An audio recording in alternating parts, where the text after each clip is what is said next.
Hello, welcome to a new edition of the Active Outdoors podcast. I'm John Davidson. I've been out in Glenmore today, in the Cairngorms National Park, which has obviously been impacted by the wildfire raging over the last few weeks. It's now not quite fully out, but certainly under control, and things are starting to open up again.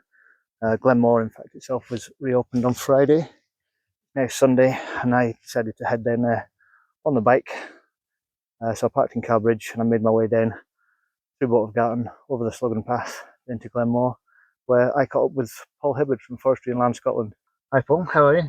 All right, yeah, good. It's really good to see the Glen open and people coming back in to enjoy Glenmore.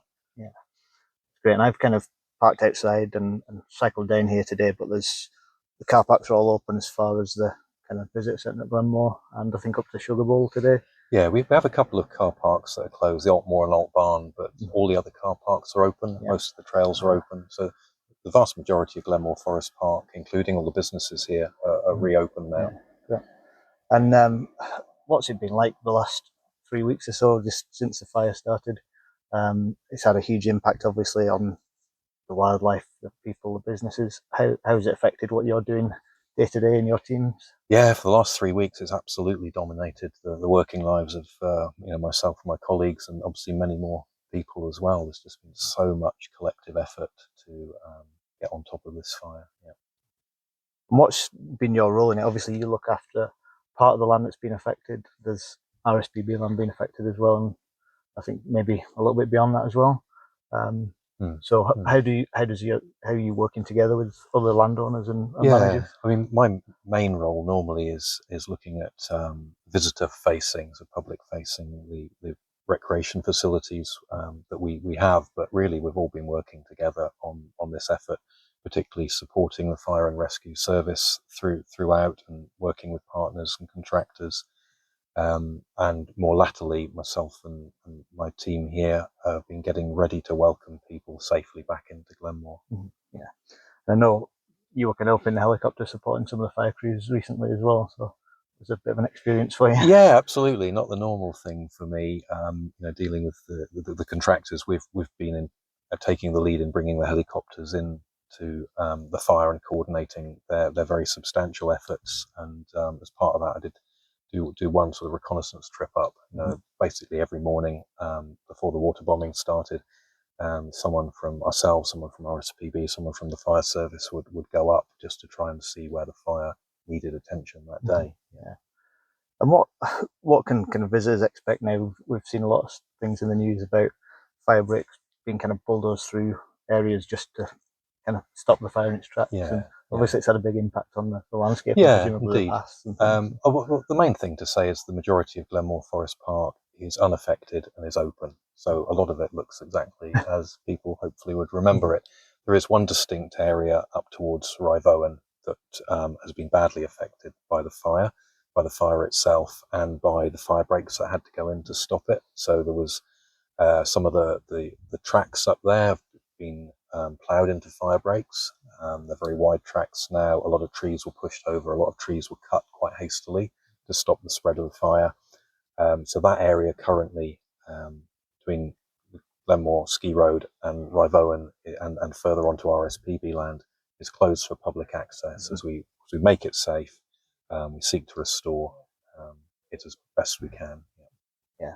So what happens now in terms of getting the land back to a place where it can be opened further? Yeah, well, we currently have a harvesting machine working up towards Rivowan. So that's cutting and tidying up a lot of the trees that have been cut very hastily, and also trying to deal with some of the dangerous trees. In some areas, the fire has burned away the peat in the soil and burned away the tree roots. So although the trees are mostly still standing, they're very unstable, very unsafe. So in the public areas nearer the tracks, we're trying to remove those. That's probably one of the key safety risks at the moment, and one of the reasons we're asking people to stay away. One, because we're actively working there with big machines, but two, the area is unsafe because of that. Yeah, and just it's hard to kind of explain on audio, but the area that's closed is generally kind of east of the ski road, essentially, isn't it? Yeah, I mean, if you're looking here at a map of Glenmore Forest Park, in terms of the promoted area, it's the Blue Rivowan Trail and the Purple Lodge Trail going up to Anlochen, the Green Lochen, and then beyond to Rivowen and towards Abernethy. It's that block of land, distinct block of land that's closed. You can actually still walk to the summit of Melavucal as long as you start at the Glenmore Visitor Centre and come back down the same way. Yeah, that's great. And I've come in today from kind of Bolton Garden, so over the Sluggan Pass, and I'm going to go back around Loch Morlich, and all that's open. And yeah, I haven't, other than when you get onto the Logging Way and you can see the Northern College and things, there's not that much to see until you get to here as far as the damage goes.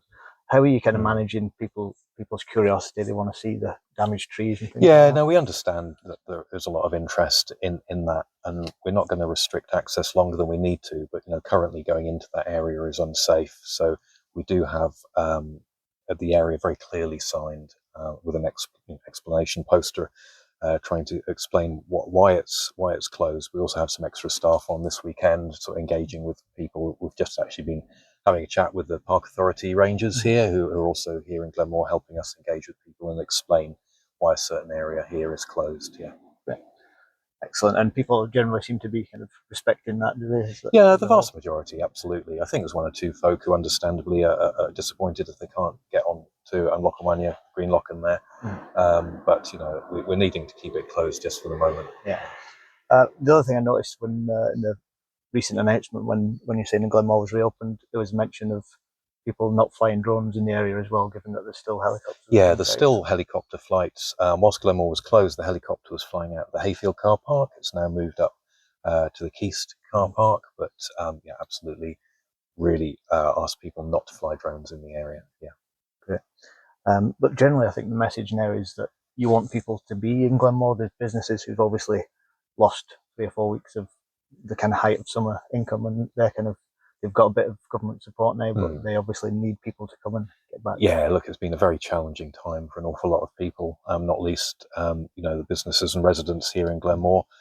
People are very welcome to come back in Glenmore, and as you've seen today, if you stick to some of the main areas, you wouldn't even perhaps know there had been a very significant wildfire. So the businesses are reopened, very keen to welcome people back. Yeah, and the Park Authority rangers I saw while I was kind of having my lunch outside there they were speaking to people from all over the world. That had been talking about absolutely, from Spain it's and great France to see and all over the place. People coming back in straight away. Yeah. Right. And what's next in terms of opening up? Is there any idea of timescale when you might be able to open some of the other paths?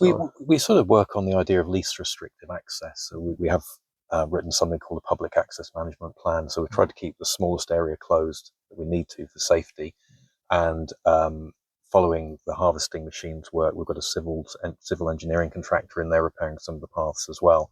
So we'll do a sort of ongoing assessment of the risks, and once it's safe to do so, we'll reopen. It might be rather longer before we restore some of the paths to the condition they were in. That might take some while. We need to do some planning for that. Yeah, you have to have a kind of longer term plan for that sort of. Yeah. But clearly we want to have good access back up to the Green Lochen in particular. Yeah. Great, excellent. Thanks very much, Paul. Right. Well, thanks for coming to see us, and yeah, we'd just like to say a huge thank you to the vast number of people who helped with this. Yeah. So that was really interesting to hear from Paul and find out where things are up to and where you can go and where you can't. There's obviously more information on Forestry and Land website on the Glenmore page. The Cairngorms National Park Authority website has much more details about the wider impact, including Abernethy and the closures over Bynock Moor and through the Abernethy Reserve past Drive 1. So check out those websites. I'll put them in the links here as well. And thanks very much for listening. Active Outdoors is a regular feature that appears in our newspaper and online titles.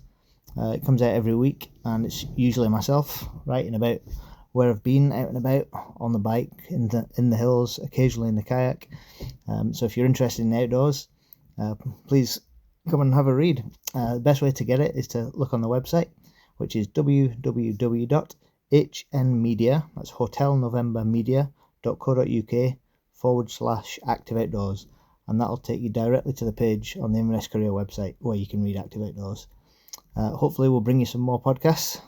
They've been a bit few and far between recently, but hoping to bring you more on this channel as well. So if you subscribe here and like, that would be fantastic. Thanks again for listening, especially if you've made it this far.